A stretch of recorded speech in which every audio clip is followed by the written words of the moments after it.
Dua DNA asing dari kasus pembunuhan Ibu Tuti dan juga Amel di Subang, Jawa Barat sampai saat ini belum jelas, teman-teman. Kenapa ini menjadi salah satu hal yang sangat penting? Karena ini bisa menjadi salah satu alat bukti yang tidak terbantahkan untuk menjerat yang menjadi tersangka nanti.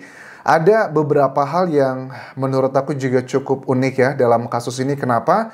Karena penyidik sudah mengatakan dua DNA asing itu terduga adalah sangat kuat sekali yang terlibat dalam peristiwa pembunuhan Ibu Tuti di tanggal 18 Agustus 2021.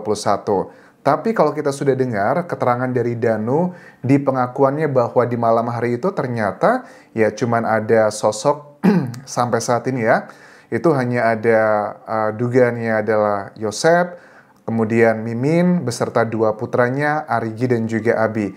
Lantas, siapa dong pemilik dua DNA tersebut? Apakah itu tidak ada di antara mereka? Penyidik juga sudah mengatakan bahwa dua DNA asing tersebut berjenis kelamin laki-laki. Tapi ini masih belum ada clear ini. Kenapa tidak dijadikan sebagai alat bukti jika memang itu mereka? Ada dua possibility. Kalau memang ternyata dua DNA asing tersebut bukanlah Arigi dan Abi, artinya harusnya masih ada orang lain lagi. Dan Danu tidak mengatakan kejujuran 100%. Itu adalah kemungkinan yang pertama. Atau kemungkinan yang kedua, Arigi dan Abi memang belum diambil sampel DNA-nya. Dan inilah informasi yang setelah aku ngobrol dengan sejumlah sumber di Indonesia, dan ternyata mereka mengakui bahwa dugaan sangat kuat penyidik belum mengambil sampel dari DNA Arigi dan juga Abi. Tapi nggak tahu, dengan viralnya kembali kasus ini, kemungkinan besar sudah diambil mungkin seminggu lalu atau 3 hari lalu, dan sekarang sedang dalam proses penyocokan DNA. Kenapa DNA ini penting, teman-teman? Karena DNA yang pertama, semuanya dalam bentuk darah ya, atau noda merah kita sebutnya. Noda merah pertama ini, itu terdapat di kamarnya Ibu Tuti, yang penuh dengan noda merah juga di mana-mana. Ternyata ada satu yang bukan miliknya Bu Tuti. Itu yang pertama, atau Amel. Yang kedua, noda merah tersebut terdapat itu di pembuka bagasi mobil Alphard yang menjadi tempat dibuangnya jenazah Ibu Tuti dan juga Amel. Jadi sudah sangat clear sekali. Makanya penyidik mengatakan berkali-kali dua DNA asing ini adalah diduga kuat bagian dari para pelaku. Kita sudah dengar keterangan dari Danu bahwa para pelakunya ya dikatakan cuma ada 5 orang bersama dia malam hari itu. Tapi kok dua DNA asing itu nggak dijadikan satu hal yang menjadi bagian statement dari Polda Jawa Barat pada saat menetapkan 5 tersangka. Polda Jawa Barat menetapkan 5 tersangka. Yang baru dikatakan dengan clear kita dan juga sudah ditahan adalah Yosep. Katanya ada 2 noda merah di baju Yosep dan keterangan Danu sebagai alat buktinya. Karena kan dibutuhkan 2 alat bukti ya untuk menentukan satu orang tersangka. Tapi kenapa dengan 2 DNA asing tersebut tidak dijadikan juga alat bukti untuk menahan Arigi dan juga Abi? Apakah ini belum diambil? Ataukah tidak cocok? Oke, kalau seandainya possibility yang pertama adalah belum diambil. Waduh, sebegitu powerfulnya ya seorang Arigi dan juga Abi ya. Itu kan ini kasusnya udah 2 tahun loh, 2 tahun 2 bulan. 18 Agustus 2021. Sekarang ini sudah bulan Oktober tanggal 19. Itu kan sudah 2 tahun 2 bulan. Berarti Arigi dan Abi ini sebegitu hebatnya ya, sampai penyidik tidak berhasil mengambil sampelnya, atau mereka sangat sibuk sekali gitu. Kenapa alasannya?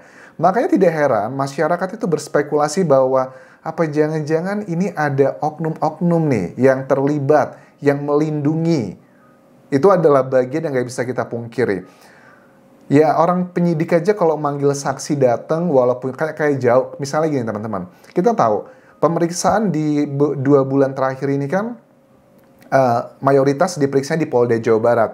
Bu Mimin, Arigi, Abi itu tinggalnya itu ya di Subang, deket sama Jalan Caga, di lokasi TKP, yang jaraknya itu ke Bandung, Polda Jawa Barat itu ya bisa 2 jam.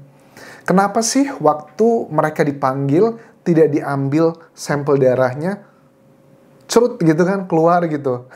DNA atau rambutnya, atau air yang lain, air liur atau apapun, itu kan bisa menjadi salah satu bahan untuk pembanding. Karena DNA itu tidak akan memunculkan siapakah namanya, tidak, tapi harus ada pembandingnya, cocok atau tidak. Karena DNA itu akan klik, ini adalah cocok miliknya dia atau tidak. Nah, kalau seandainya memang benar bahwa Arigi dan Abi itu belum diambil selama ini atau baru diambil beberapa hari lalu, ini sih buat aku sangat janggal ya. Jelas-jelas Arigi dan Abi itu sudah sering diperiksa di Polda Jawa Barat. Yosep itu sudah lebih dari 20 kali, Danu juga 20-an kali, Bu Mimin pun juga sudah belasan kali, dan Abi dan juga Arigi ya masih belasan sepertinya, di bawah 10 sih nggak banyak. Tapi kan sudah lebih dari sekali. Dugaan sangat kuat, ada oknum yang terlibat di sini, yang berusaha melindungi. Anjas, kamu terlalu suzon. Ya, menurut kalian logika aja. Apakah kedua tersangka ini adalah seorang jenderal? Kan tidak seperti itu. Atau memiliki high profile? Kan tidak seperti itu ya, bukan bermaksud merendahkan ya.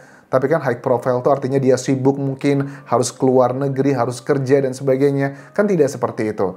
Nah, ini yang membuat aku penasaran ini. Siapakah terduga orang-orang yang melindungi mereka untuk tidak diambil DNA-nya. Kalau seandainya sudah diambil aja, Polda Jawa Barat sudah mengambil seminggu lalu atau 3 hari lalu.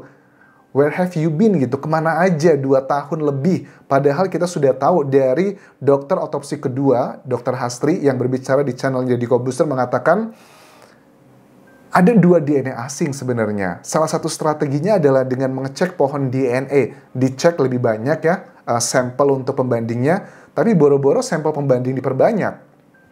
Yang saksi intinya aja, Abi dan Arigi itu belum diambil-ambil. Jadi ya kita harus apresiasi, penyidik kita harus apresiasi karena sudah sampai dalam tahapan kerja keras ini, tapi juga harus dikritisi dong, karena ya suka tidak suka 2 tahun lebih kalau Danu tidak mengaku, apakah kasus ini akan terbongkar gitu? Ya, Polda Jawa Barat sudah mengatakan sih kemarin waktu di semi press release-nya. Walaupun seandainya saudara Danu tidak menyerahkan diri ke Polda Jawa Barat, berdasarkan pemeriksaan terakhir di bulan September, kami sebenarnya sudah menetapkan tersangkanya. Ya, fakta menunjukkan bahwa Danu menyerahkan diri, pengacara dari kedua belah pihak langsung berbicara ke media massa, kan pengacara dari Danu yang ngomong pertama kali ke YouTuber, bahwa kami sudah A, B, C, dan D, mengakui A, B, C, dan D. Begitupun juga pengacara dari pihaknya Pak Yosep, mengakui bahwa 4 kliennya sudah ditetapkan sebagai tersangka. Baru sehari kemudian, Polda Jawa Barat menggelar semi press release. Dan dengan keputusan bahwa 2 tersangka, Yosep dan juga Danu ditahan, sementara Arigi, Mimin, dan juga Abi itu tidak ditahan sementara, Abi ya. Tapi walaupun mereka tidak ditahan, mereka harus wajib lapor. Aku nggak tahu wajib lapornya tiap hari, atau seminggu sekali, atau sebulan sekali, atau setahun sekali, kita nggak tahu. Kita lihat nanti. Itu adalah mengenai dugaan adanya oknum-oknum di dalam sini. Bahkan juga mengenai banpol nih kan. Kita tahu sudah video yang sudah aku bahas, aku tunjukkan banpolnya di mana di video-video sebelumnya. Memang benar statement Danu bahwa dia itu dibawa oleh 2 banpol ya. Banpol pertama itu adalah menyuruh dia masuk ke kamar mandi untuk menguras bak mandi di tanggal 18 Agustus 2021. 19 Agustus ya, sehari setelah kejadian. Sementara banpol kedua di malam kejadian tanggal 18 Agustus memang betul Danu diminta masuk ke dalam mobil Alphard hitam tersebut untuk nganterin mobil tersebut ya dibawa ke Polres atau Polsek. Kayaknya di Polres atau Polsek di Subang di Jalan Cagak tersebut.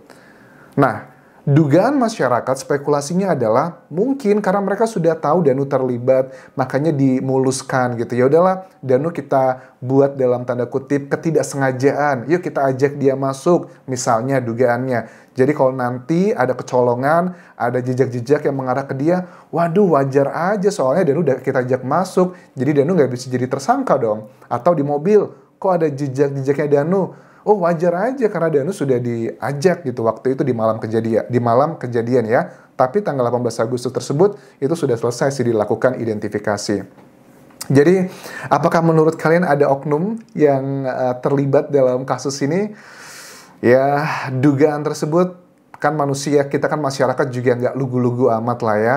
Kita juga bisa melihat lah bagian-bagian yang kok begitu? Masa sih mereka nggak ngerti bagaimana cara mensterilisasikan lokasi TKP? Apakah mereka, para pelaku aja ngerti bagaimana menghilangkan jejak-jejak yang merujuk ke para pelaku? Mereka ngerti, bisa Google. Masa penyidik yang udah sekolah tentang ya kedetektifan lah, atau masalah sidik jari dan sejenisnya, masa nggak bisa paham? Menurut aku sih agak sulit untuk dipercaya ya teman-teman.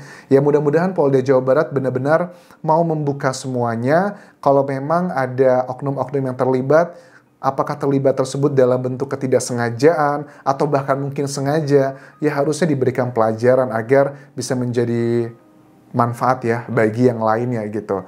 Oke, itu menurut aku sih, dugaanku juga sepertinya ada oknum-oknum yang memanfaatkan, nggak tahu motifnya apa. Mungkin mereka tidak terlibat tindak pidana pembunuhannya, tetapi mungkin mereka hanya demi motif yang lain, dan mereka ya I don't know, kita lihat nanti perkembangannya seperti apa.